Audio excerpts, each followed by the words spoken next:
Good afternoon. Welcome. I'd like to welcome you all to Tridec's 53rd annual meeting, and I'm Mike Cluse. For those of you who don't know me, it's been my pleasure to serve as Tridec's chairman of the board for the past 2.5 years. You know, for the past 53 years now, Tridec, its member investors, and our economic development partners have worked together to strengthen the economic vitality of the Tri-Cities region, while at the same time retain the quality of life that we all enjoy. And without our dedicated members, our regional economy would not be as strong as it is today. So I want to thank you all for your support, because without it, Tridec could not continue its mission of creating a competitive environment to sustain economic prosperity for our region and for generations to come. Certainly, an event like today's would not be possible without the support of our sponsors. Our sincere thanks and appreciation for their support of this particular event. Today, our gold sponsor is Garlic Enterprises. George Garlic, thank you. Silver sponsor, RBC Wealth Management, Brad Fisher. I don't believe Brad's here, but thank you, Brad, and RBC. X-Pro-I AV Rental, George Penn.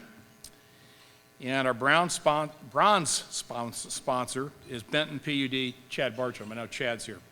Thank you all for your support.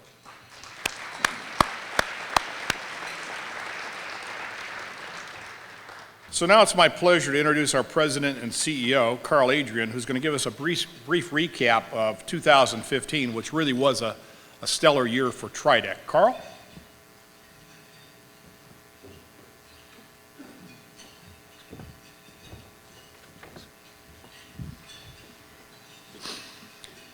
Good afternoon. Let me also say thank you for coming. Thank you to our sponsors, and thank you to our members for continuing to support Tridec.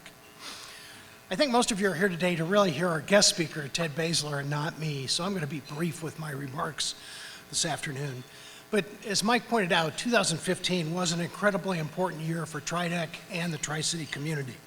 Several projects which we'd worked on for a number of years actually came to a successful conclusion. Late in the year, AutoZone completed a purchase of a 60-acre site in Pasco for the location of a Pacific Northwest distribution center. When complete, the project will consist of nearly 450,000 square feet with room to expand and about over 200 new employees. I understand that was the largest building permit issued in Pasco in 2015. We actually began work with the consultants J.M. Mullis and Associates, who represented AutoZone in this process back in September of 2014. The consultants evaluated sites in Yakima, Grandview, Sunnyside, several in the Tri-Cities, Hermiston, Boardman, and Pendleton. After a dozen site visits and countless phone calls and just even 500 emails just in my folder, they made the final decision to locate the facility in Pasco. You know, I often say economic development is everybody's business, but I will tell you that we found out after they made the decision that before making the decision, the CEO of AutoZone and an executive team flew in unannounced, unbeknownst to anybody in the community, to look over the community, to feel comfortable about making the investment here and looking at the site. So again, it's everybody's business, and I hate to think about what would have happened if something would have went wrong during that very brief site visit. So again, it's important for all of us to recognize that. My hat's off to Mayor Matt Watkins and City Manager Dave Zabel for the work they put in on this project, but also Susan St. Germain with the Washington State Department of Commerce, because the lead originally originated with the state. Some of you have heard me say we kiss a lot of frogs in this business. As it turns out, AutoZone was a prince. But I look at our active list of projects, or frogs, if you want to put it that way, and it represents over $500 million in new capital investment and well over 500 new jobs for the community. On September 30th of last year, after a long 4+ years, the Department of Energy transferred 1,641 acres to Tridec for economic development. In January of this year, good to our promise, we actually transferred 1,341 acres to the city of Richland and the Port of Benton for economic development purposes, and we're now working on disposing of the balance of the property. While Tridec, the port, the city, and Benton County attended countless meetings, reviewed document after document, this historic transfer could not really have occurred when it did without the then Congressman Doc Hastings and Senators Murray and Cantwell. It really did take an act of Congress to get this land transferred, and that's what happened. Speaking of Congress, 2015 was another challenging year for PNNL and Hanford budgets. Tridec supported a variety of PNNL programs, including climate and environmental sciences, buildings technology, energy storage, and grid modernization, as well as nonproliferation. Our annual congressional letter of request for FY16 included an ask of $119.5 million in additional funding for Hanford cleanup.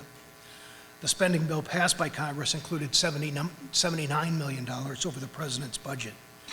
It takes a village, and you know, I've been very careful to say we're not the only ones that do work with the congressional staff and work with our members to hopefully get additional funding for Hanford cleanup.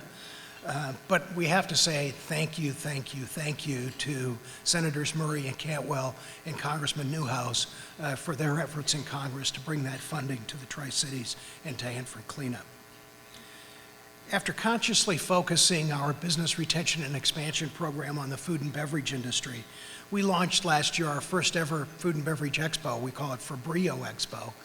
Food and Beverage Retention and Expansion Opportunities is the acronym. And look for a bigger and better Fabrio Expo in June of 2016.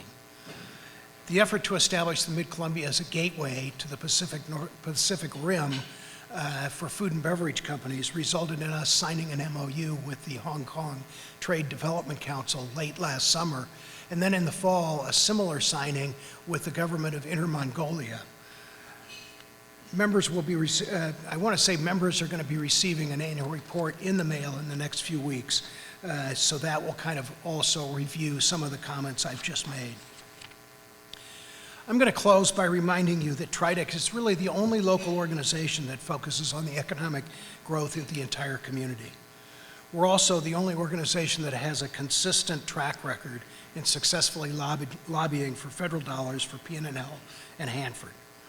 And finally, the only organization that regularly provides leadership on broad issues that really have broad community issues that affect our future. Mike recognized the board and outgoing members, but Tridec has several committees attended by a number of volunteers. There are from member companies. There are too many volunteers to recognize here, but I did want to thank just a couple people. First, Rick Miller, who chairs our Agribusiness Committee, and Sean Murrow, who's really kept that committee focused on important issues affecting agriculture. Shay Meehan, who's recently assumed the chairmanship of our Commerce and Industry Committee. Don Boucher, who, in my opinion, has a thankless job of serving on the Hanford Advisory Committee on behalf of Tridec. And then also, and I know he's not here today, but Brad Fisher, who's been chair of our membership committee. Attracting new members to Tridec has been a top priority this year and was last year, and thanks to Brad and others for their help. And again, thank you to our members. And if you're here and you're not a member and you want to know more about membership, I'm sure any of us could help you with that today. At this time, I'd like to recognize Tridec staff. It's a relatively small group that have a huge impact in the Tri-Cities. They're in the trenches every day in and day out, and are incredibly committed to making the Tri-Cities a better place. And so if you all would stand as I call your name. Gary Peterson, our Vice President of Hanford Programs. I know Gary's back there. Gary White, our Director of Business Retention and Expansion.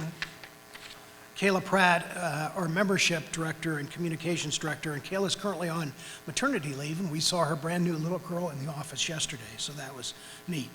Tracy Jow, project manager, but project manager is probably a misnomer.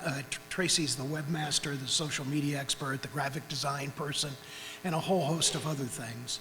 Laura Warr, our director of finance, Sue Ann Burton, our receptionist, and of course, Jane Foreman. Jane, stand up back there. Thank you all for everything you do for the community.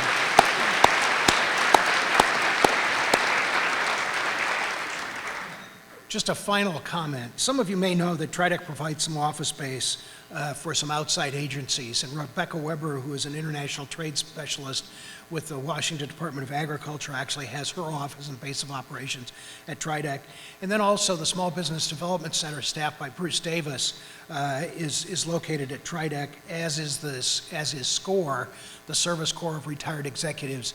These two latter organizations really kind of fill a gap for us in dealing with entrepreneurs and small businesses on specialized needs. So we want to thank them for being in the Tridec office. Again, it's been a pleasure to serve with Tridec. We've had a great year. We're looking forward to a great 2016. With that, Mike, I'm going to ask you to come back up and introduce our guest speaker today. Thank you.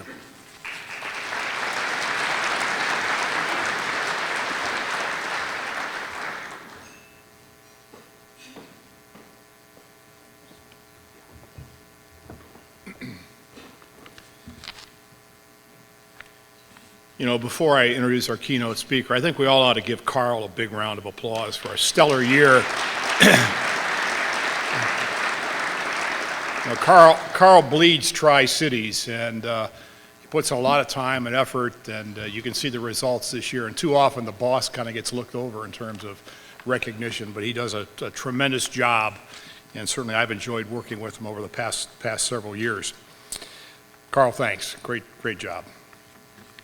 So now it's my pleasure to introduce our keynote speaker, Ted Baseler, who is the president and CEO of Saint Michel Wine Estates. So his entire bio is in the program. I'll just highlight a few points. Ted is regarded as a leader in the U.S. wine industry, and he's dedicated his career to building Washington State into one of the top wine-producing regions in the world. As president and CEO of critically acclaimed Saint Michel Wine Estates, where he's been an executive for more than 30 years, Ted is the architect of the company's expansion throughout Washington, as well as winery acquisitions in California and Oregon, and the development of an imported wines portfolio, which includes prestige wineries from Italy, Spain, Chile, France, and New Zealand. And throughout his career, he's been equally committed to community service.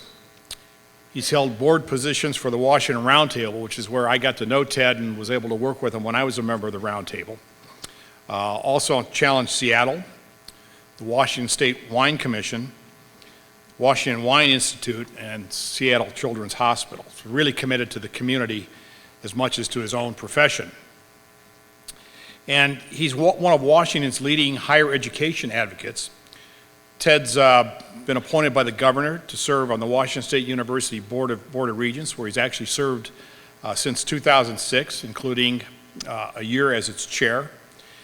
And most recently, he's led the campaign to build a world-class enology and viticulture institution at WSU, including raising $23 million in private and government support. And I know he played a critical role in the siting of the Wine Science Center on the WSU Tri-City campus. Ted also founded Saint Michel's scholarship program, which benefits students in need and has granted more than $3 million in scholarships in the recent years. So please help me join in welcoming Ted Baseler.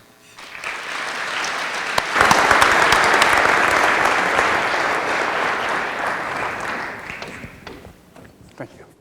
Thank you. Good afternoon. Well, thank you for the invitation to speak today, and I want to talk about my favorite topic, which is Washington State wine. It's an economic engine for Washington State, and the future is very bright.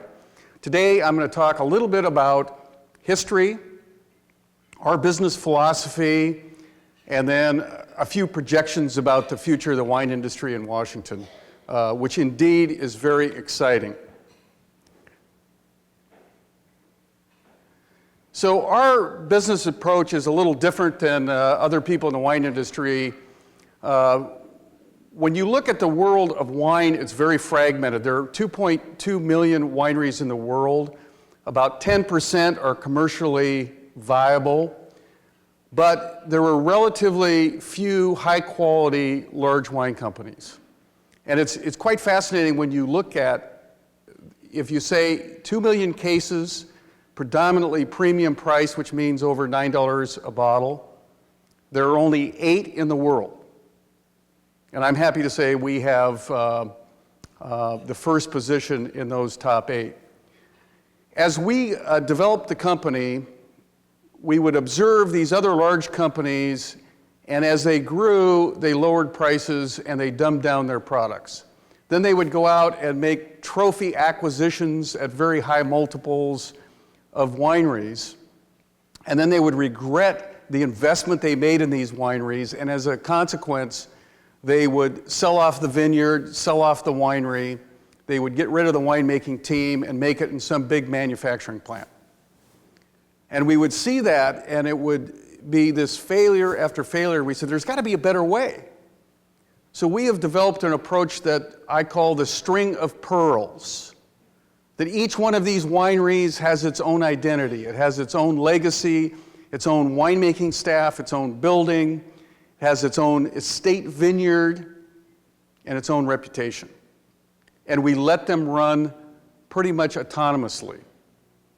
Now, we do get some synergies. So the string and the string of the pearls is essentially the back of the house. So it's HR, finance, sales, all that. We get synergies through the organization. But the properties have winemakers that have this incredible passion to make their property the best it can be. And so far, it's worked out very well. I'm going to show you a brief movie here that I call Pioneers to Pearls.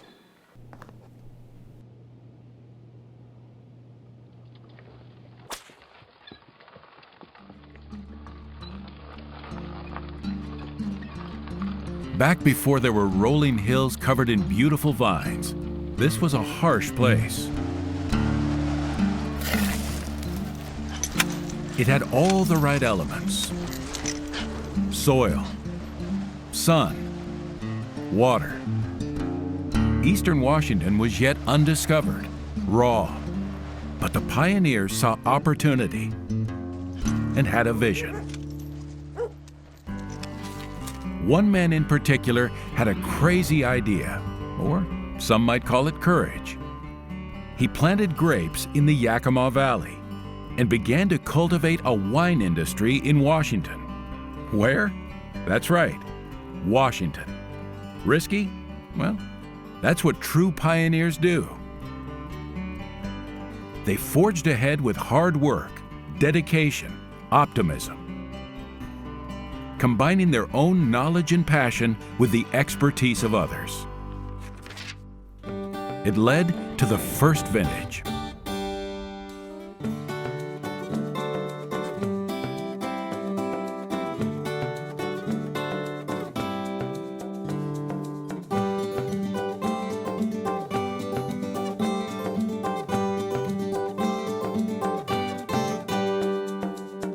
What was once a wild idea would quickly become the Washington wine industry. And out of that pioneering spirit emerged a leader, Saint Michel.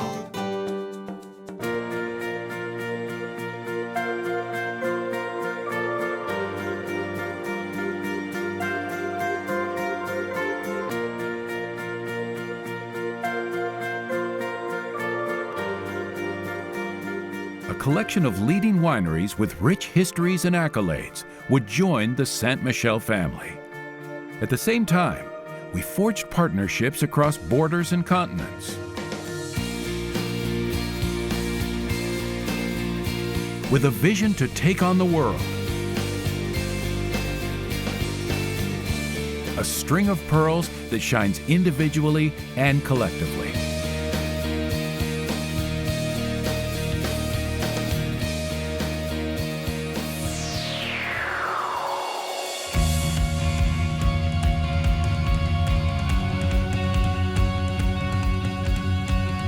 Classic. Respected. Regal. Unique. Global brands and exclusive wines.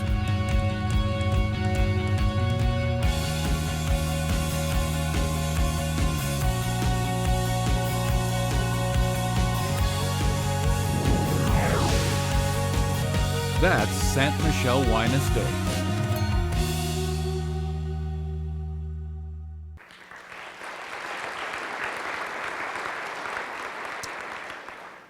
So I can't remember exactly when we got that #1 wine in the world, but it was November 16th at 7:14 a.m. in the morning. I got the call that we got the #1 wine in the world. That was a great milestone, not just for our company, but more importantly for Washington, and remains the only #1 rating for a Pacific Northwest winery so far. I know there'll be many more in the future.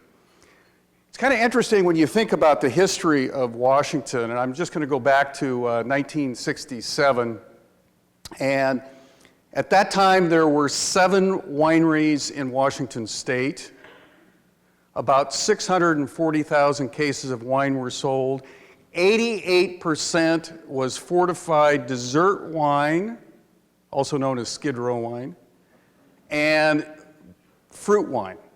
Only 12%, about 70,000 cases, was actually varietal or vinifera style wine. So we've really come a long ways, and some of these numbers I'm going to show you are even more exciting. So Washington is leading in growth over California. California up about 2%. You can see that Washington has been up about 9%. And imports have actually declined slightly in the last few years. The top 4 major varieties account for over 50%, about 50% of Washington, and you can see that we actually are leading in each one of these important categories of Chardonnay, Cabernet, and even in Merlot, which is declining thanks to that terrible movie Sideways. Never watch that movie, it's awful.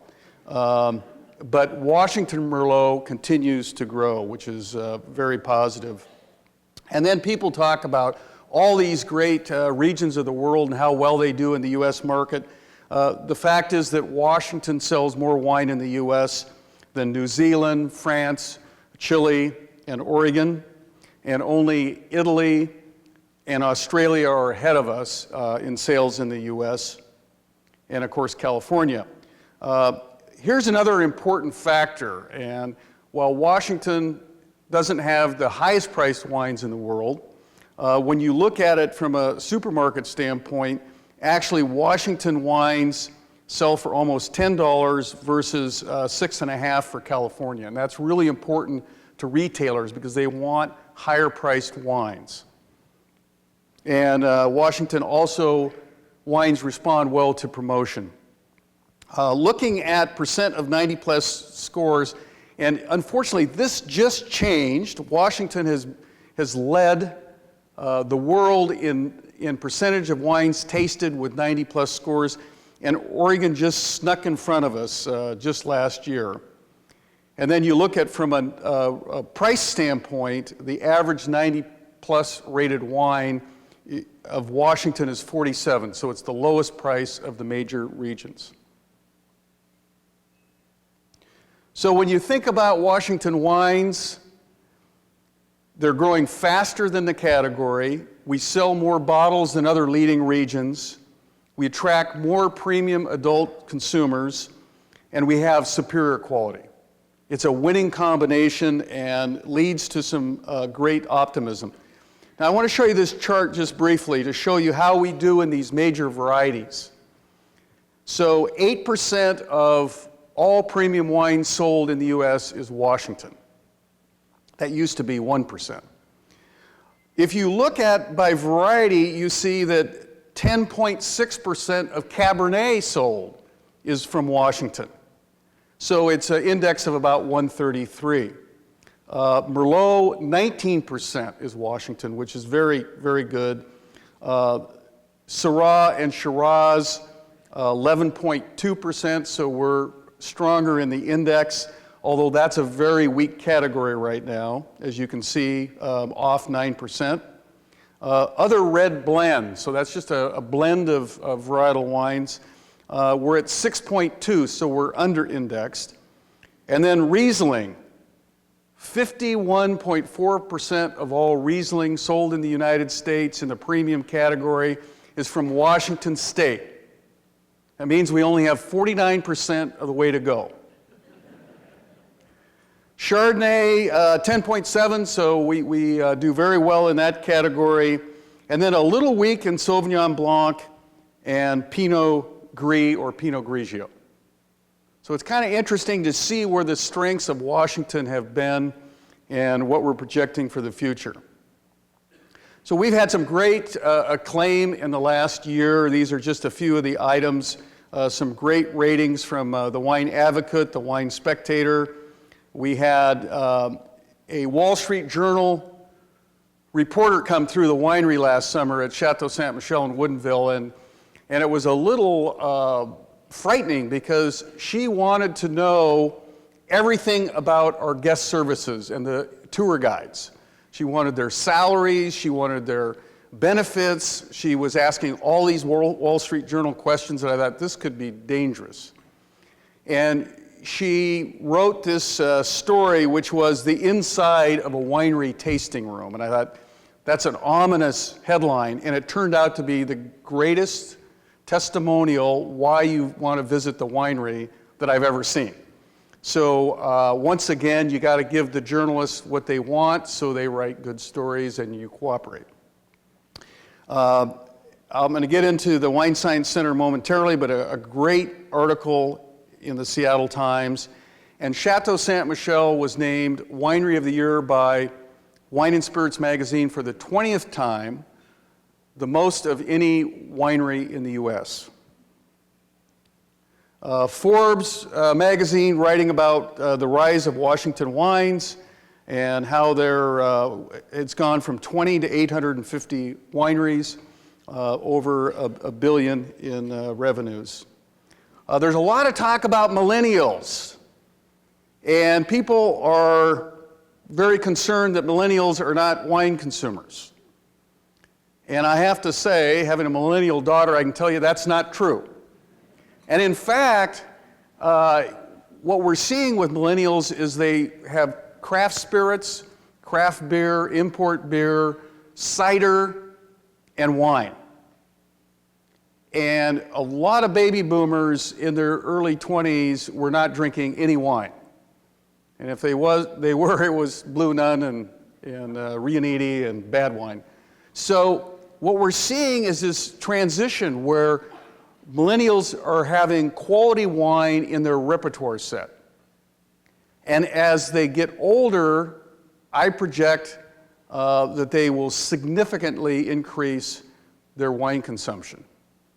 And the trends actually look better than Generation X and baby boomers. So we're pro-millennials. Here's a great note from a professor at UC Davis, which, by the way, was very cooperative in building the Wine Science Center. And he said, I would say one of the biggest threats that California Cabernet probably has is from Washington. I don't think it takes American consumers much to translate from California to Washington. And I have to say that there are many California wineries, high quality, coming to Washington State. And we have a big tent here, and we welcome them. And it's very exciting to see. Some of them have told me personally that you can't make a quality bottle of wine in Napa under $75, but you can in Washington. So that really is a good trend, and I think it validates everything that's happening in our great state. Tourism, it's a good industry now. It's going to be a great industry in the future. So in California, they get 20 million wine tourists a year. We don't do 5% of that. 20 million a year, spending $2 billion on wine tourism. That's what we have to look for in the future. And recently, speaking with an important wine critic, he told me, he says, you know, the wines in Washington are better than anywhere in the world. You just need something that is a trigger event where people find that out from a valid source. Looking at international growth, we're seeing excellent growth in Asia, Canada, the UK, Hong Kong, and we have a special relationship in Italy. So our wines are featured in Italian restaurants. Now this next chart is very exciting to me. When I started in the business, there were 2,000 acres of grapes, 20 wineries. Today, there are 900 wineries and about 60,000 acres of planted grapes. California has about 600,000. So we're about 10% of California. But most of California is not premium wine. And in fact, in the Central Valley, we heard that they're ripping out 35,000 acres of vines a year and plan for the next four or 5 years. So there'll be a tremendous reduction in wine grapes in the Central Valley. Now that's not generally considered to be premium. So when you think about our comparison of what we have potential in this great state in eastern Washington for planting vineyards, we calculate that there could be 200,000 acres planted. And they're great places, sites, very good places. So if you look at how much we potentially could have, 200,000 versus about 175,000 existing premium acres in California. Now let's not do this overnight. Let's gradually ramp up over 20 years. But I would say in 20 years, Washington could have more premium vineyards than California. Very exciting milestone. Now, I was talking about the trigger event. We have a little winery in Napa Valley called Stag's Leap Wine Cellars.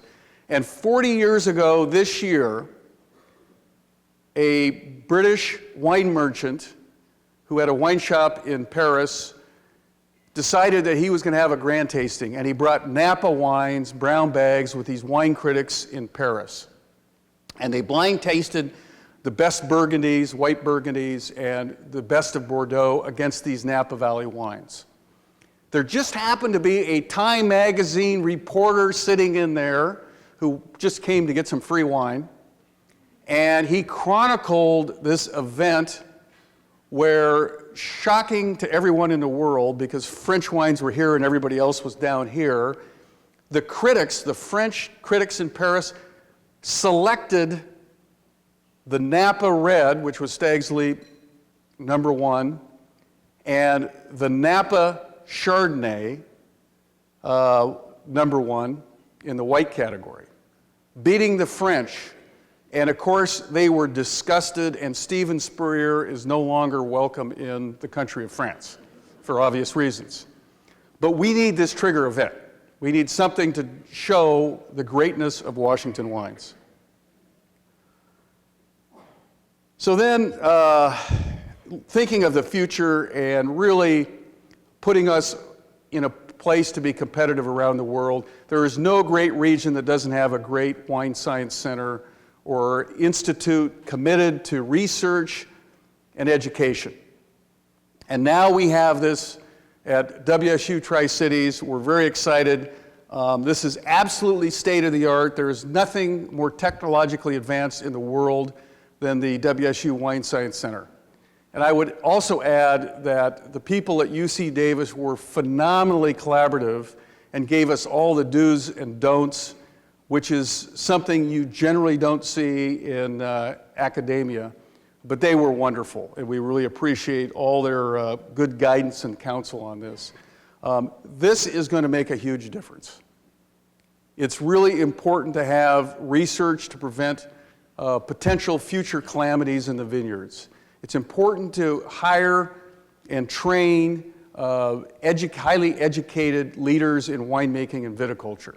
And I have to say, as we have hired a number of master's candidates to our company from the WSU Viticulture program, they're light years ahead of what we would get 10, 15 years ago. And it's really exciting for our economy and for jobs in Washington State. So in summary, the future of Washington wines is very bright. The millennials are going to get old and drink more wine. And the economic opportunities are fantastic. So thank you very much.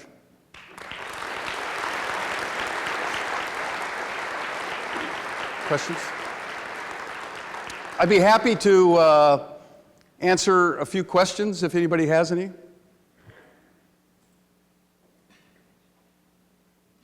Okay, thank you.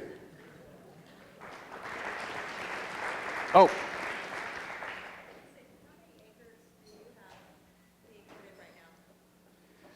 We have about 3,500 acres, 3,500, 3,800, somewhere in that area. But our growers, with our growers, we have a total of about 40,000 acres. What's the trend for what varietal are you putting in the highest percentage of right now? We love Cabernet Sauvignon. We also think Sauvignon Blanc has a huge future on the white side. We see growth in Chardonnay. Syrah, we think, has enormous potential. And the pundits love Syrah, but it's a kind of a difficult sell right now. It's such a superior grape variety, though, I think it's going to come back. And so we're actually even looking at planting some more Syrah.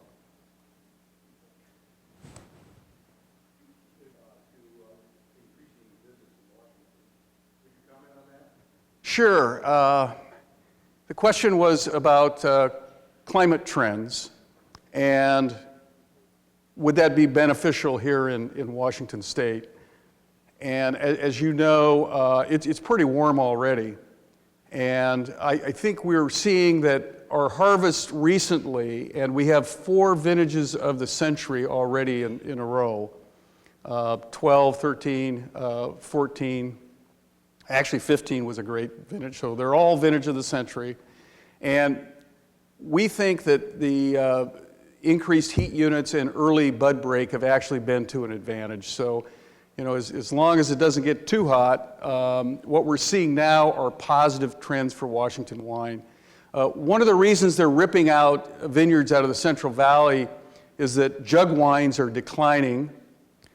People are moving up to higher priced wines, but also they've got drought issues and they can make more profitability by moving to nuts, particularly almonds and walnuts and other nut trees.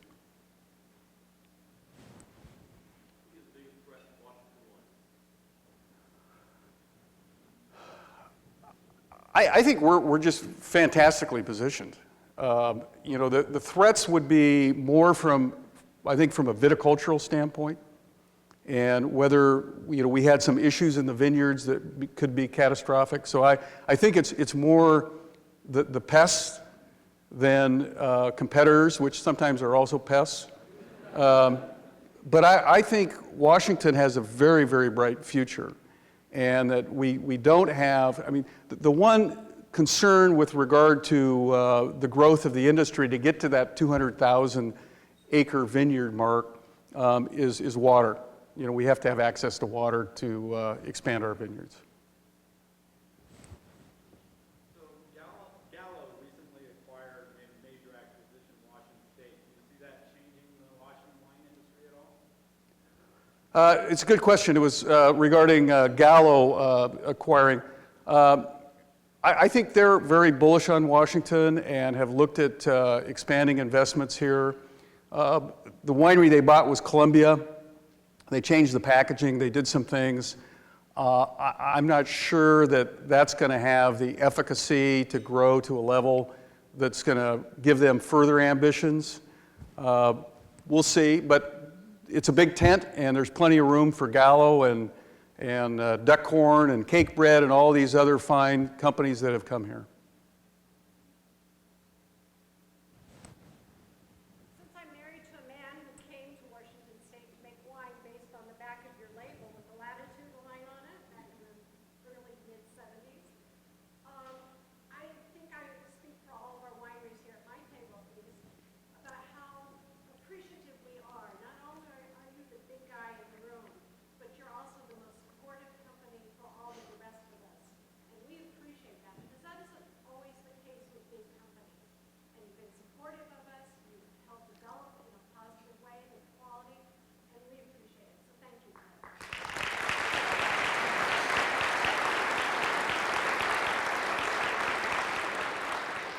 Thank you very much. We really have a lot of passion about Washington State, and what we can do is really about growing the category, not about market share.